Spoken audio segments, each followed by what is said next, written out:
नमस्कार दोस्तों, स्वागत है आपका 69,000 शिक्षक भर्ती सहित अन्य अपडेट न्यूज में। तो बात करेंगे आज के इलाहाबाद हाई कोर्ट के डबल बेंच से जो आंसर की पर आर्डर हुआ है उस पर।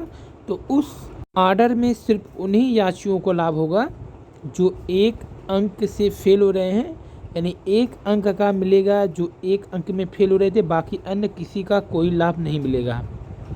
तो ये आज की आर्डर है जो इलाहाबाद हाई कोर्ट की डबल बेंच का, जिसमें आर्डर क्या हुआ है कि सिर्फ उन्हीं याचियों को लाभ एक अंक का मिलेगा जो एक अंक से फेल हो रहे थे, बाकी अन्य किसी को कोई लाभ नहीं दिया जाएगा। आपको बता दें कि अभी आंसर की का जो मुद्दा है वो सुप्रीम कोर्ट तक भी जा सकता है और केंद्र ने दिए हैं खाली पदों को भरने के निर्देश।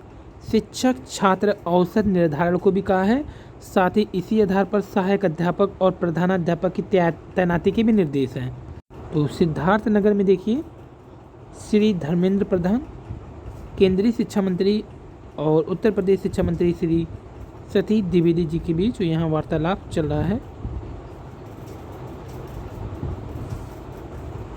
तो केंद्रीय विद्यालय भवन का उद्घाटन हुआ। इसके अलावा उत्तर प्रदेश और केंद्र सरकार के बीच जो शिक्षा को लेकर के कई नीतियों का भी चर्चा हुआ है। फोर्थ काउंसलिंग के लिए बचे हुए पद की जानकारी के लिए सचिव साहब का वार्निंग जो है 25 सितंबर तक डाटा भेजा जाए। उम्मीद और आकलन है आंसर की ऑर्डर भी जल्द आने के बाद, जो कि ऑर्डर आ भी चुका है। ये जो नंबर वाला मैटर होगा, अंतिम चयन सूची में समस्त एक अंक से याची पास होंगे उनको भी फोर्थ काउंसलिंग में मौका दिया जा सकता है अगर मैटर यहीं पर क्लोज होता है। तो जैसा कि बेसिक शिक्षा सचिव ने मांगा है रिक्त पदों का ब्यौरा। 69,000 शिक्षक भर्ती के अभ्यर्थियों के लिए राहत भरी खबर है। अभ्यर्थियों की ओर से लगातार रिक्त पदों पर भर्ती प्रक्रिया शुरू करने की मांग को देखते हुए सचिव बेसिक शिक्षा ने प्रदेश के सभी बीएससी से चौथी सूची के काउंसलिंग के डाटा मांगा है। सचिव बेसिक शिक्षा ने सभी बीएससी से हर हाल में 25 सितंबर तक जिले में रिक्त पदों का विवरण मांगा है। ज्ञातव्य हो 69,000 शिक्षक भर्ती अपने अंतिम चरण में है। तृतीय काउंसलिंग में कुछ 6,696 पदों पर भर्ती की प्रक्रिया विभिन्न कारणों से अभी भी लगभग 1,000 पद रिक्त रह गए हैं, जिसका ब्यौरा सचिव बेसिक शिक्षा परिषद प्रयागराज द्वारा मांगा गया। आपको बता दें कि बेसिक शिक्षा मंत्री ने कहा था एक पदों पर खाली जो पद हैं उस पर भर्ती की जाएगी। वहीं 6,696 नौ नियुक्त शिक्षकों को विद्यालय का आवंटन के लिए भी नोटिस जारी कर दिया गया है। यहाँ पर देखिए, जनपद का नाम, जनपद हेतु चयनित अभ्यर्थियों की संख्या, काउंसलिंग में उपस्थित अभ्यर्थियों की संख्या, काउंसलिंग में उपस्थित अभ्यर्थियों की संख्या, अर्हता में पाए गए उपरांत जनपद में कार्यभार करने वाले अभ्यर्थियों की संख्या, निरस्त किए गए प्रकरणों की संख्या। प्रताप सिंह बघेल सरकार, सचिव उत्तर प्रदेश। वहीं चयन बोर्ड पर प्रतियोगी ने किया प्रदर्शन, कॉलेज आवंटन का मिला आश्वासन, लेकिन कुछ और मुद्दे को लेकर प्रतियोगी जवाब से सहमत नहीं। लगातार अपना ज्ञापन कार्यक्रम चला रहे हैं 69,000 शिक्षक भर्ती के अभ्यर्थी। माननीय विधायक अयोध्या वेद प्रकाश गुप्ता जी को ज्ञापन सौंपा है। इन्होंने खुद बोला आपका काम जल्द निपटाया जाएगा। कल अयोध्या में केशव प्रसाद मौर्य जी आए थे, वो भी यही बोले हैं, बहुत पॉजिटिव रिजल्ट रहा, इसी मंथ में रिपोर्ट लागू होगा। ये वेद प्रकाश गुप्ता जी को ज्ञापन सौंपते हुए अभ्यर्थी 69,000 शिक्षक भर्ती के ये श्रम जिला की आवंटन टीम जो है अपना ज्ञापन देने पहुंची है मैनपुरी जिलाधिकारी को। नई प्राथमिक शिक्षक भर्ती के संबंध में सचिव शिक्षा परिषद कार्यालय प्रयागराज को दिया गया ज्ञापन। ज्ञापन में 3 मुख्य बिंदुओं को रखा गया है। मुख्यमंत्री जी के द्वारा गठित कमेटी जल्द निष्पक्ष रिपोर्ट दे ताकि नई भर्ती का मार्ग प्रशस्त हो सके। विज्ञापन जारी नहीं होता तब तक लड़ते रहेंगे, ये टेट पास अभ्यर्थी की ओर से कहा जा रहा है। यहाँ पर देखिए, ज्ञापन कार्यक्रम के लिए पहुंचे हुए हैं। यहाँ पर हरदोई में 69,000 शिक्षक भर्ती के आरक्षण पीड़ित अभ्यर्थी ज्ञापन सौंपते हुए। राजस्थान में बेरोजगार एकीकृत महासंघ के अध्यक्ष उपेन्द्र यादव के नेतृत्व में एसआई भर्ती 2021 के पीड़ित बेरोजगारों के साथ पेपर लीक फर्जीवाड़े को लेकर के जयपुर शहीद स्मारक पर धरना। यादव जी ने कहा कि एसआई भर्ती 2021 के लाखों बेरोजगार को न्याय मिले और पेपर लीक नकल फर्जीवाड़े के खिलाफ सख्त से सख्त गैर जमानती कानून बने। ये देखिए, भारी संख्या में अभ्यर्थियों की भीड़ है। प्रयागराज में ज्ञापन कार्यक्रम संपन्न। जिलाधिकारी महोदय केसरी देवी पटेल, सांसद फूलपुर को सिद्धार्थनाथ, मंत्री उत्तर प्रदेश सरकार, उप मुख्यमंत्री श्री केशव प्रसाद मौर्य, जिसके लिए प्रयागराज के संघर्षशील सभी का आभार।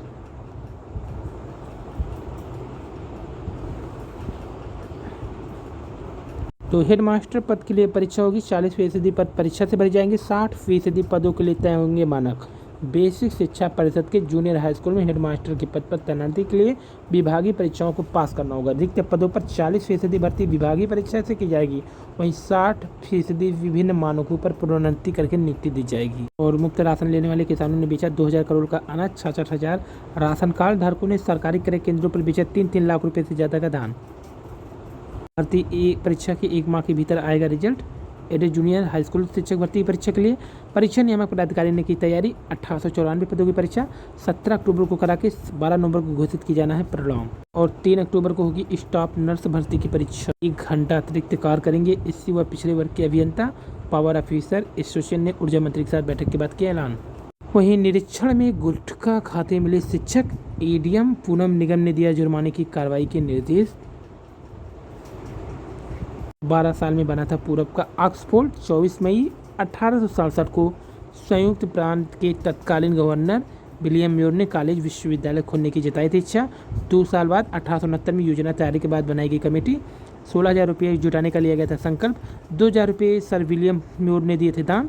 250 प्रतिमाह के हिसाब से लीज पर ली गई थी इमारत। शुरू की गई थी पढ़ाई। 22 जनवरी 1872 को भारत सरकार के पास भेजा गया प्रस्ताव।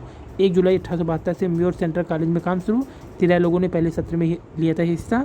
दाखिला 23 सितंबर 1887 को बनकर तैयार हुआ इलाहाबाद विश्वविद्यालय। 1867 को संयुक्त प्रांत के तत्कालीन गवर्नर विलियम म्योर ने कॉलेज विश्वविद्यालय खोलने की इच्छा जताई थी। वो 12 साल में बनकर तैयार हुआ था। और स्टेट अथॉरिटी ऑफ इंडिया में नौकरी के नाम पर 2 युवक से ठगी, फर्जी नियुक्ति पत्र दिया। 8 महीने की ट्रेनिंग भी करवाई। जालसाजों के 3 खातों से निकाले गए 86,000 रुपये। ज्वाइनिंग करने पहुंचे तब सामने आया फर्जीवाड़ा। चिन्हट पुलिस ने जालसाज के खिलाफ मुकदमा दर्ज किया। वहीं एनटीए कराएगा रेलवे की परीक्षा का इंतजार खत्म। एनडीए में इसी साल प्रवेश। तो प्रयागराज समेत देश के सभी आरसी बंद करने का प्रस्ताव। एनटीए के माध्यम से रेलवे में नियुक्ति की तैयारी में। देश में 21 आरआरबी और 16 आरआरसी हैं। रेलवे के स्कूल भी बंद करने की तैयारी में। तो रेलवे के स्कूल को या तो केंद्रीय विद्यालय संगठन केवीएस को सौंप दिया जाएगा या फिर राज्य सरकार को। यदि यहाँ बात ना बनी तो स्कूल निजी हाथों को सौंपे जा सकते हैं। दरअसल आरआरबी एवं आरआरसी की तरह प्रस्ताव principal economic adviser Sanjeev Sanyal द्वारा तैयार किया गया है। तो भर्ती परीक्षा के 1 माह के अंदर अब रिजल्ट भी आ जाएगा एडेड जूनियर का। एडेड जूनियर हाई स्कूल में प्रधानाध्यापक और सहायक अध्यापक की कमी जल्द पूरी की जाएगी। शासन के निर्देश पर परीक्षा नियामक पदाधिकारी सचिव ने भर्ती परीक्षा कराने की तैयारी तेज कर दी है। मंडल के जिला मुख्यालय पर परीक्षा केंद्र बनाए जाने हैं। केंद्रों का निर्धारण किए जाने की प्रक्रिया पूरी कर ली गई है। प्रदेश में कुल 1894 पदों भर्ती के लिए 17 अक्टूबर को करा करके 12 नवंबर को फाइनल परिणाम घोषित किया जाना है। उत्तर प्रदेश परीक्षा नियामक पदाधिकारी सचिव संजय उपाध्याय ने बताया कि जूनियर हाई स्कूल की भर्ती में प्रधानाध्यापक के 390, सहायक अध्यापक के लिए कुल 1504 पद हैं। इसके लिए करीब 3,34,000 अभ्यर्थियों ने आवेदन किया है। परीक्षा 2 पाली में कराई जाएगी। पहली पाली में कुल 10 बजे से 12:30 के बजे परीक्षा होगी। दोनों पदों के अभ्यर्थी शामिल होंगे, जबकि दूसरी पाली के विद्यालय प्रबंधन की परीक्षा में सिर्फ प्रधानाध्यापक पद के अभ्यर्थी शामिल होंगे। परीक्षा नियामक पदाधिकारी सचिव ने बताया परीक्षा कराने के 3 दिन बाद वेबसाइट पर उत्तरमाला जारी कर दी जाएगी। अभ्यर्थी को से आने वाली आपत्तियों का निस्तारण विषय विशेषज्ञ से कराने के बाद तय तिथि पर परिणाम घोषित कर दिया जाएगा। 18 अप्रैल को होने वाली परीक्षा पंचायत चुनाव के कारण स्थगित कर दी गई थी। तो भर्ती के लिए रोजगार आंदोलन कर रहे प्रतियोगियों को बुधवार को उत्तर प्रदेश माध्यमिक शिक्षा चयन बोर्ड के कार्यालय पर प्रदर्शन किया। को बता दें कुल पदों की संख्या 1894 है और प्रधानाध्यापक के 390 हैं। अध्यापक के 1504 पोस्ट हैं। तो 390 इसमें हो गए आपके प्रधानाध्यापक की यहाँ पे। और इसके लिए करीब जो आवेदन हुआ 3,34,000। पहली पाली में सुबह 10 से 12:30 तक होगी। दूसरी पाली में विद्यालय प्रबंधन की जो परीक्षा होगी सिर्फ प्रधानाध्यापक के लिए उत्तर कुंजी की 3 दिन बाद जारी कर दी जाएगी। 17 अक्टूबर को पेपर का डेट दे दिया गया है। अब एनटीए के माध्यम से कराई जाएगी भर्ती। 1998 से आरआरबी कर रहा था नियुक्तियाँ।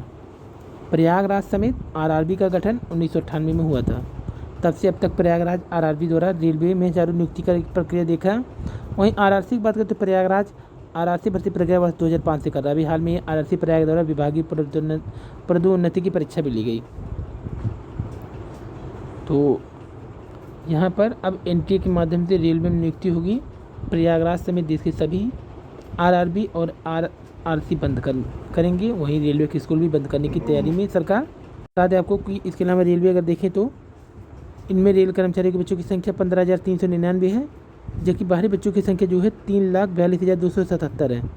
तो वर्तमान समय में रेलवे के कुल 94 स्कूल चल रहे हैं।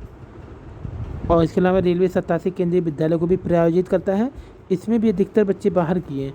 इन स्कूलों में रेल कर्मचारियों के तो करीब 3,03,212 हैं, लेकिन बाहर की 5,53,086 हैं। 33,212 हैं, लेकिन बाहर की 55,386 हैं। यहाँ पे 33,212, 55,386। तो देखा जाए अगर तो इस समय रेलवे के सभी कर्मचारियों के 4 से 18 साल के बच्चों की संख्या करीब 8 लाख है। इनमें से 2% भी कम बच्चे रेलवे के स्कूलों में पढ़ते हैं। ऐसे में रेलवे के लिए स्कूल चलाने का कोई औचित्य नहीं।